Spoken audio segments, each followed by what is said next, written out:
Halo sahabat kisah inspiratif, semoga kalian selalu sehat dan diberi ketenangan dalam menjalani hari-hari. Di video kali ini, kami akan membagikan sebuah cerita yang begitu menyentuh hati tentang seorang janda pembantu yang tanpa disadari menggantikan peran seorang istri di rumah majikannya.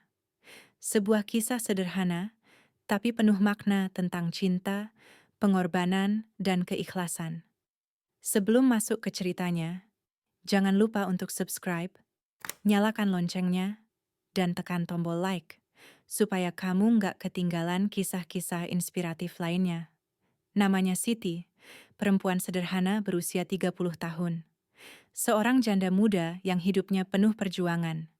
Sejak suaminya meninggal 2 tahun lalu karena kecelakaan di proyek bangunan, hidup Siti berubah drastis.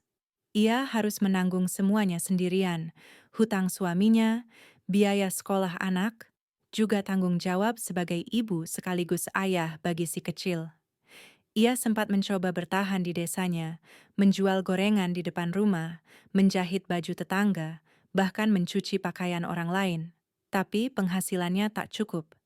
Di suatu malam yang penuh isak, ia menatap anaknya yang sedang tidur, lalu berbisik pelan, "Nak, maaf ya, Ibu harus pergi kerja jauh.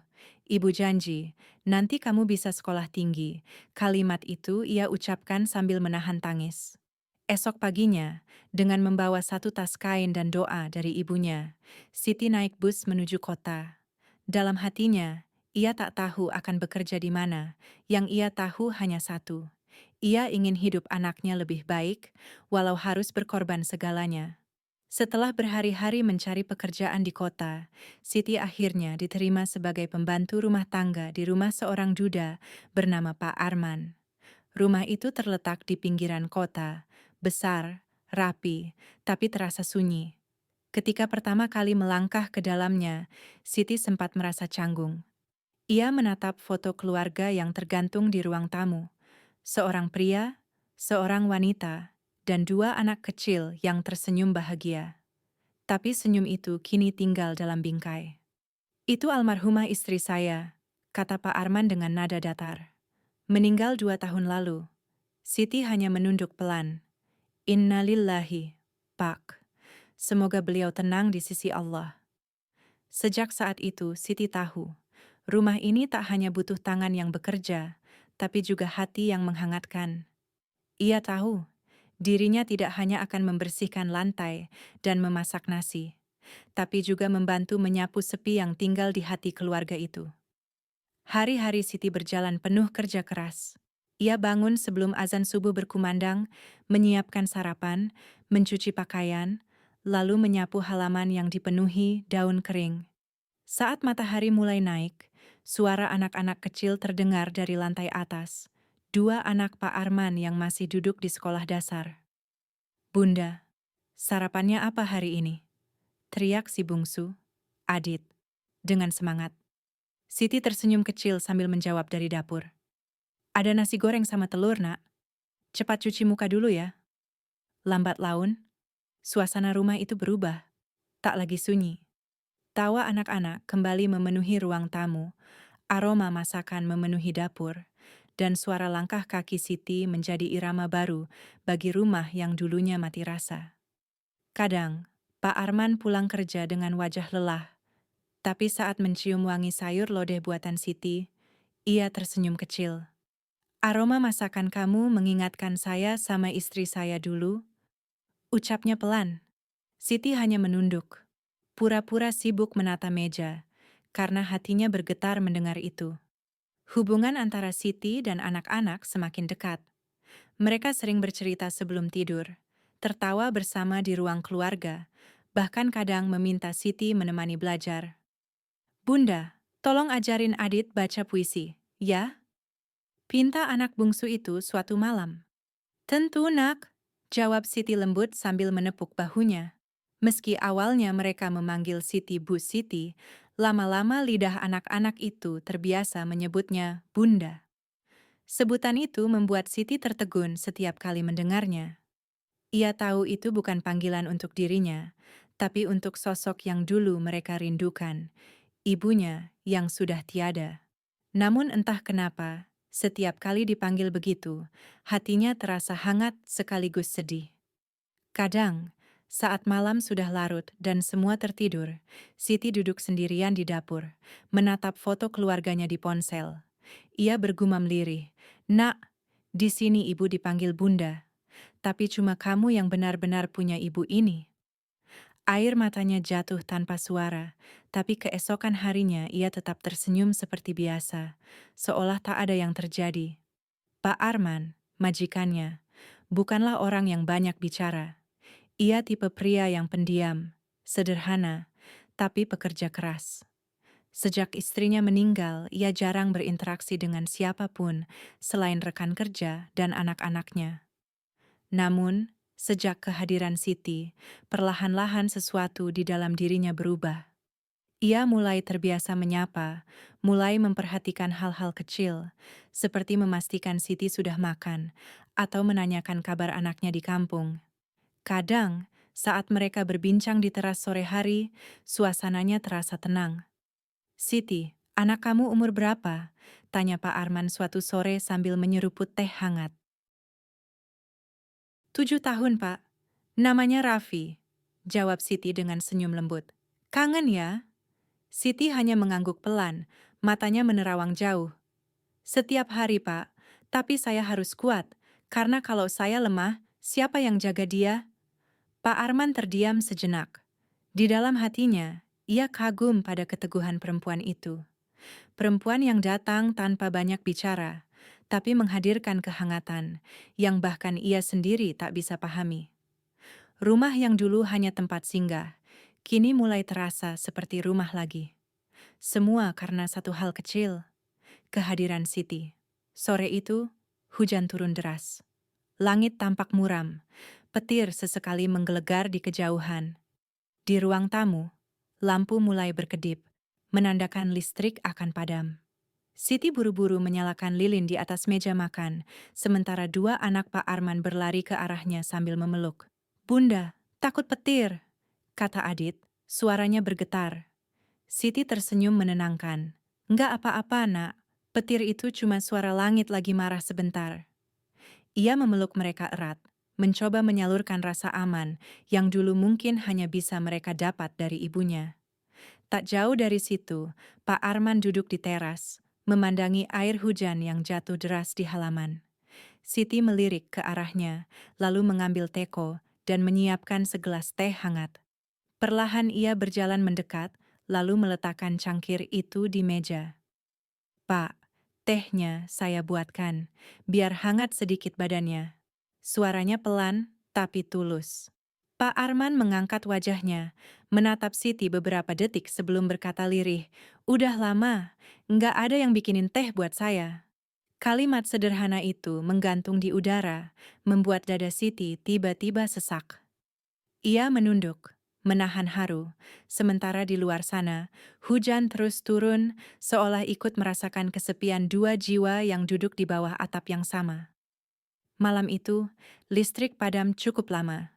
Di bawah cahaya lilin yang bergetar lembut, Siti duduk di ruang tengah bersama anak-anak, bercerita agar mereka tidak takut. Pak Arman duduk tak jauh, memperhatikan mereka dengan tatapan hangat yang jarang muncul di wajahnya. "Dulu, istri saya juga sering begini," gumamnya pelan. "Kalau mati lampu, dia selalu nyalain lilin dan nyanyi buat anak-anak." Siti menoleh, tersenyum samar. "Berarti Bapak punya istri yang penyayang ya?" Pak Arman mengangguk, menatap kosong ke arah lilin. "Iya, dia perempuan paling sabar yang pernah saya kenal. Sejak dia nggak ada, rumah ini kayak berhenti hidup." Hening. Suara hujan menjadi satu-satunya musik malam itu. Siti hanya diam, tapi hatinya bergetar mendengar kalimat itu. Ada rindu dalam suara Pak Arman, tapi juga kelegaan saat mengucapkannya, seolah untuk pertama kalinya setelah sekian lama, ia bisa bercerita lagi tentang perasaan yang ia pendam. Malam itu, tanpa mereka sadari, jarak di antara majikan dan pembantunya perlahan memudar. Bukan karena keberanian, tapi karena kejujuran dua hati yang sama-sama sepi. Hari-hari berikutnya berjalan seperti biasa, tapi dengan suasana yang berbeda. Siti merasa aneh, Setiap kali mendengar langkah kaki Pak Arman dari arah depan, jantungnya berdetak sedikit lebih cepat. Ia mencoba menolak perasaan itu. Jangan bodoh, Ti. Kamu cuma pembantu, bisiknya pada diri sendiri saat menjemur pakaian. Namun, rasa itu terus tumbuh. Sementara itu, Pak Arman pun mulai menyadari bahwa ia sering menunggu suara Siti di pagi hari. Bukan karena butuh bantuan, tapi karena merasa tenang setiap mendengarnya. Kadang, ia sengaja turun ke dapur lebih awal, hanya untuk melihat Siti menyiapkan sarapan. Pagi, Siti. Sapanya dengan nada hangat. Pagi, Pak. Kopinya mau yang manis atau pahit? Terserah kamu aja, yang penting bikinan kamu. Jawaban itu terdengar biasa, tapi bagi Siti, kalimat sederhana itu seperti menyimpan makna yang dalam. Ia berusaha menepis perasaan itu, tapi setiap kali Pak Arman menatapnya lama, dunia di sekitarnya terasa berhenti. Bagi dua orang dewasa yang sama-sama pernah kehilangan, perhatian kecil bisa terasa seperti pelukan yang paling hangat di dunia. Namun, di dunia nyata, kebahagiaan yang sederhana pun seringkali tidak lepas dari pandangan orang lain. Beberapa tetangga mulai memperhatikan perubahan suasana di rumah itu. Siti yang dulu jarang keluar, kini kadang terlihat menjemur pakaian sambil tersenyum. Pak Arman yang dulu tertutup, kini sering terdengar bercanda di halaman. Katanya si duda itu dekat sama pembantunya. Ya, bisik seorang ibu di warung. Ih, masa sih? Tapi kalau dilihat, si pembantunya memang manis. Ya, suara-suara itu menyebar pelan tapi tajam. Tak lama kemudian, adik Pak Arman yang tinggal di kota sebelah datang berkunjung. Mas, katanya dengan nada cemas, orang-orang udah ngomongin yang enggak-enggak. Katanya Mas mau nikah sama pembantu? Pak Arman menatap adiknya lama, matanya menunjukkan rasa jengkel dan lelah. Kalau saya memang sayang, apa salahnya? Salah, Mas. Jawab adiknya cepat. Bukan soal cinta, tapi nama baik keluarga. Di balik pintu dapur, Siti mendengar semuanya. Tangannya gemetar memegang piring yang baru dicucinya. Air mata, air mata mengalir tanpa bisa ia tahan. Ia tahu, dunia tidak akan memihak pada perempuan sepertinya. Sejak kejadian itu, suasana di rumah berubah drastis. Tidak ada lagi candaan ringan di pagi hari.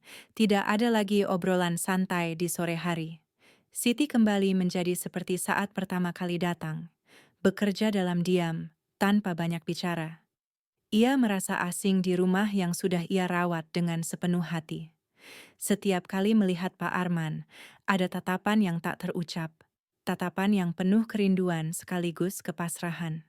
Malam itu, setelah anak-anak tidur, Siti berdiri lama di depan jendela dapur, memandangi bulan yang tertutup awan. Mungkin ini saatnya pergi, bisiknya pada diri sendiri. Tapi sebelum benar-benar yakin, ia mendengar langkah kaki mendekat. Pak Arman berdiri di ambang pintu, menatapnya dengan mata yang letih. Siti, kamu berubah. Kenapa? Siti menelan ludah, menunduk dalam. Nggak apa-apa, Pak. Saya cuman nggak enak. Orang-orang udah ngomongin yang enggak-enggak. Pak Arman menarik napas panjang, lalu berkata pelan, biarin orang ngomong. Saya tahu kamu nggak salah, tapi Siti hanya tersenyum samar. Yang tahu saya nggak salah, cuman Bapak. Tapi dunia nggak sebaik itu, Pak. Jawabnya lirih. Malam itu, keheningan menjadi saksi. Dua hati yang pernah saling menemukan kini mulai melepaskan. Bukan karena ingin, tapi karena keadaan memaksa mereka untuk begitu. Malam itu, udara terasa berat. Angin berhembus pelan melewati jendela, membawa aroma tanah basah setelah hujan sore tadi. Di ruang tamu, hanya lampu redup yang menyala. Siti duduk sendirian, tangannya sibuk melipat pakaian anak-anak. Di matanya yang sayu, tersimpan banyak hal, letih, sedih, juga sesuatu yang tak berani ia sebut sebagai cinta. Sejak hari ketika adik Pak Arman datang dan memperingatkan tentang gosip, suasana rumah itu berubah. Semua terasa dingin dan canggung. Siti tak lagi berani tertawa lepas bersama anak-anak, tak lagi menatap Pak Arman seperti dulu. Setiap kali mereka berpapasan, hanya ada senyum kecil dan sapaan singkat. Tapi di balik senyum itu, ada ribuan kata yang tertahan. Malam itu, Pak Arman pulang agak larut. Jas kerjanya basah oleh hujan, langkahnya pelan. Saat masuk rumah, ia melihat Siti masih terjaga. "Belum tidur, Siti?" tanyanya dengan suara serak. "Belum, Pak. Masih nyelesain lipatan baju anak-anak." Pak Arman mengangguk, lalu duduk di kursi seberang.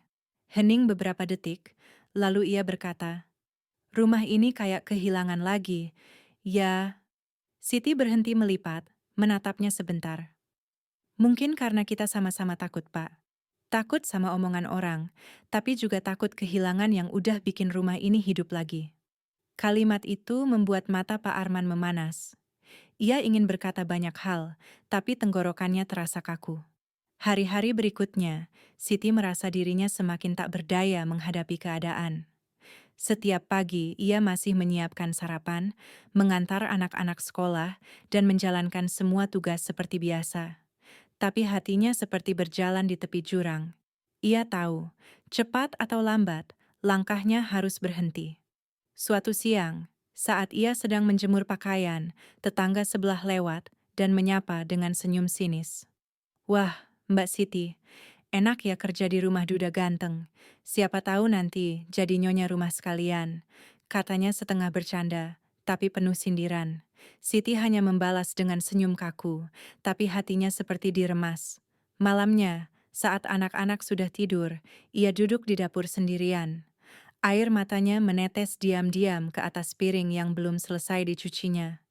Dalam hati, ia berdoa, "Ya Allah, kalau memang perasaan ini salah, tolong hapuskan. Tapi kalau perasaan ini tulus, tolong kuatkan hati hamba untuk tidak berharap."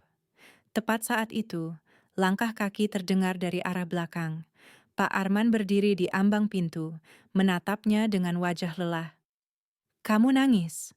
tanyanya pelan. Siti cepat-cepat mengusap wajahnya. "Enggak, Pak.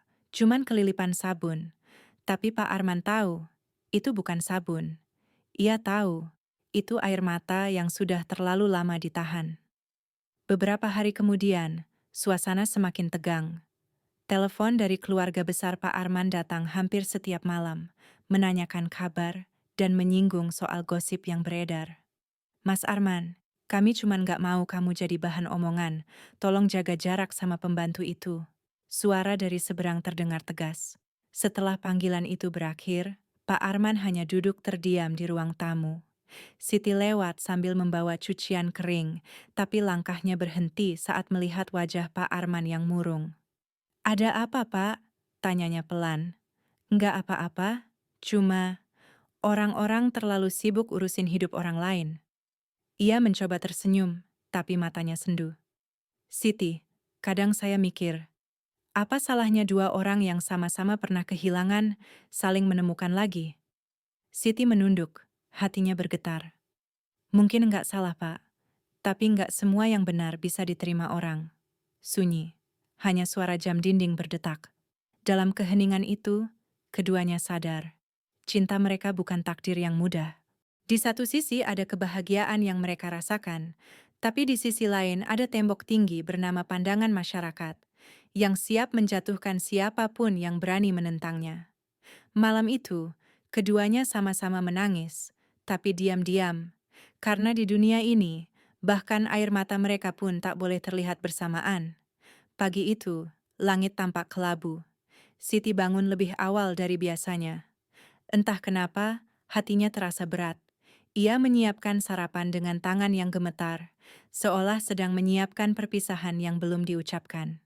Setelah anak-anak berangkat sekolah, Siti memberanikan diri mengetuk pintu ruang kerja Pak Arman. "Masuk, Siti." Suara itu terdengar pelan dari dalam. Ia melangkah masuk, membawa secangkir kopi seperti biasa.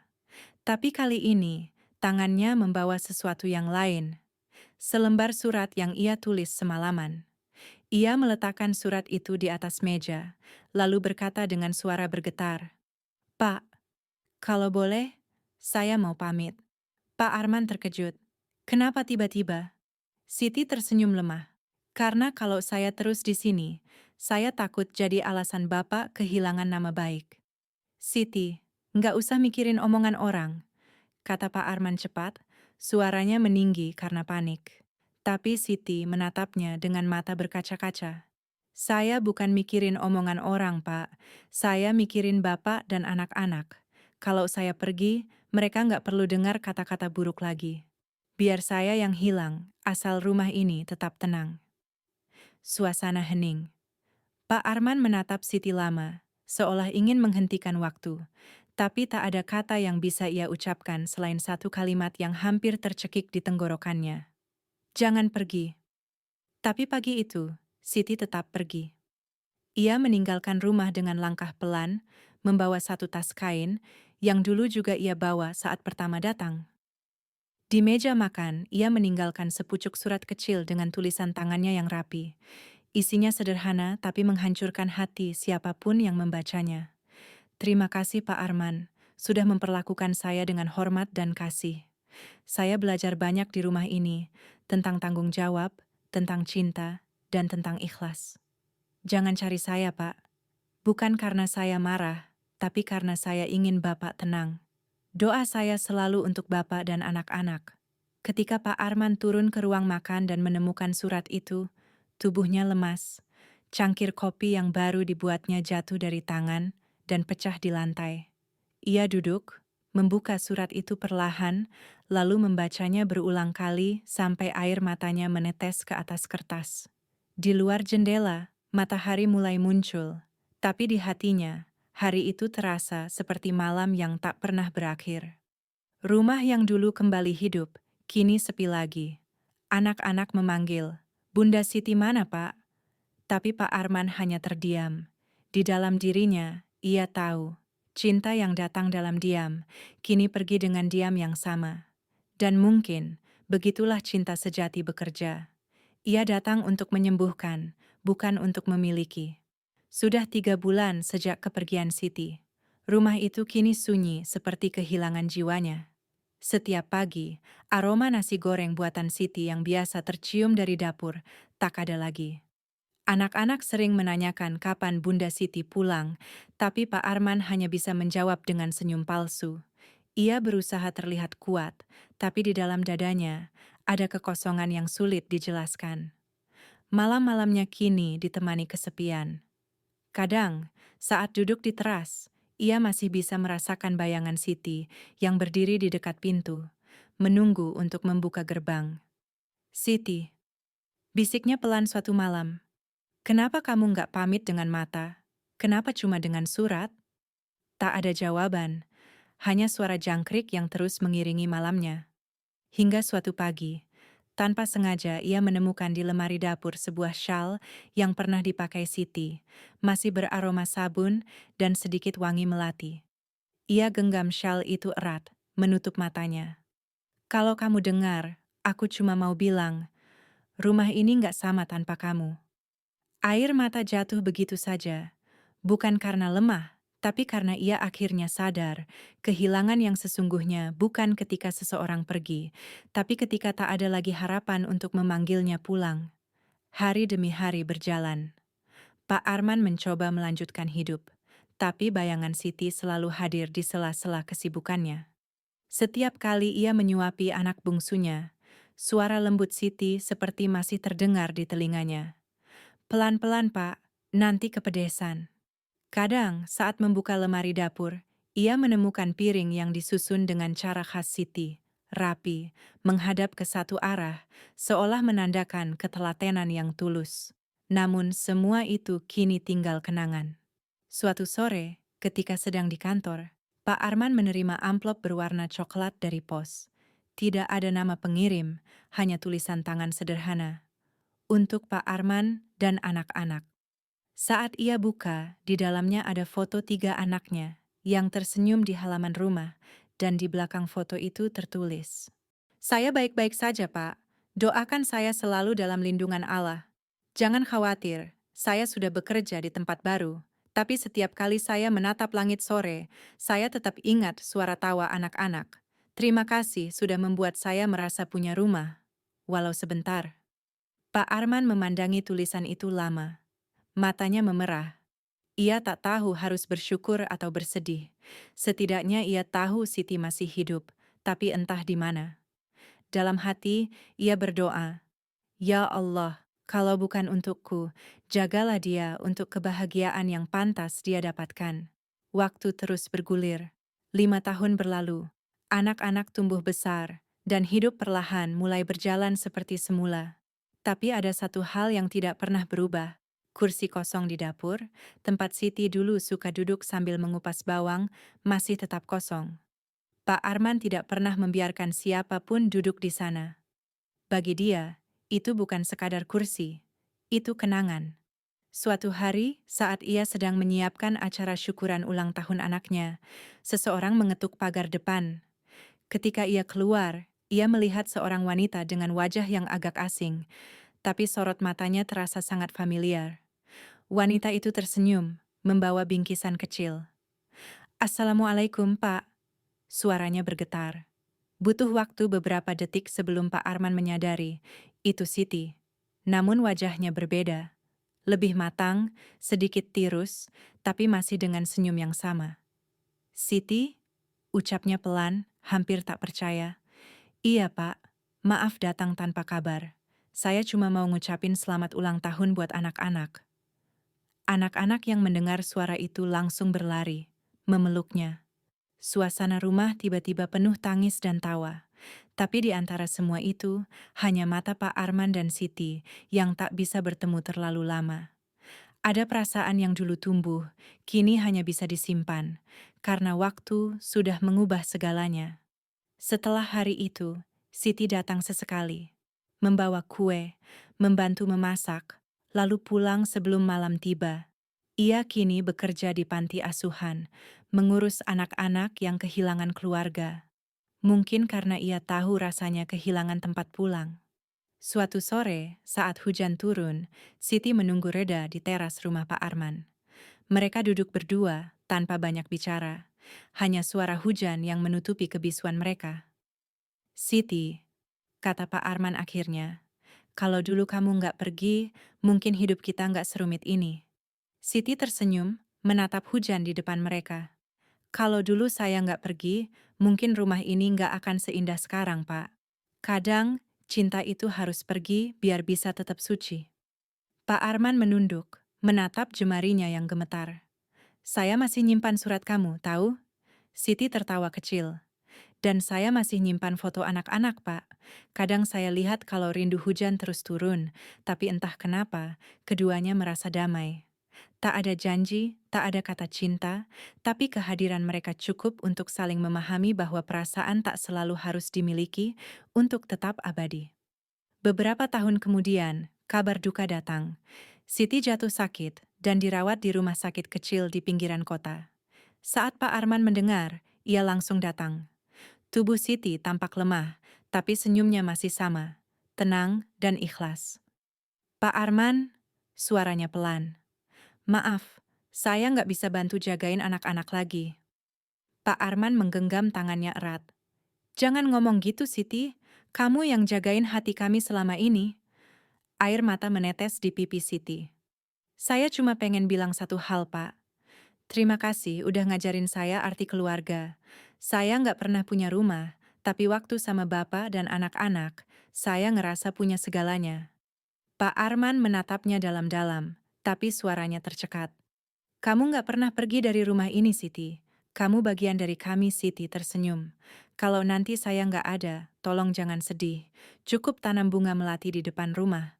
Biar tiap kali mekar, Bapak ingat. Saya pernah bahagia di sana." Beberapa hari kemudian, Siti pergi, dengan senyum tenang di wajahnya. Dan benar, tak lama setelah itu, di halaman rumah tumbuh bunga melati yang harum setiap pagi. Anak-anak sering berkata, "Pak, wangi rumah kita kayak dulu waktu Bunda Siti ada."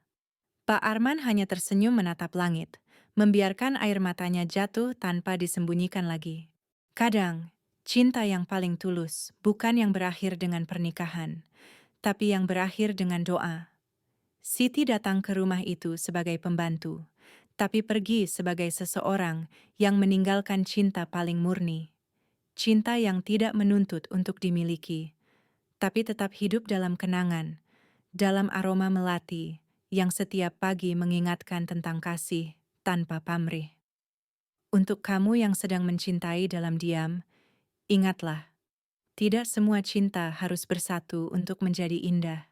Kadang, justru karena takdir memisahkan, hati belajar apa itu ketulusan. Terima kasih sudah menonton kisah ini. Kalau kamu merasa tersentuh, tekan tombol like, subscribe, dan nyalakan loncengnya supaya kamu nggak ketinggalan kisah inspiratif berikutnya. Sampai jumpa di cerita selanjutnya. Kisah yang mungkin tak sempurna, tapi nyata.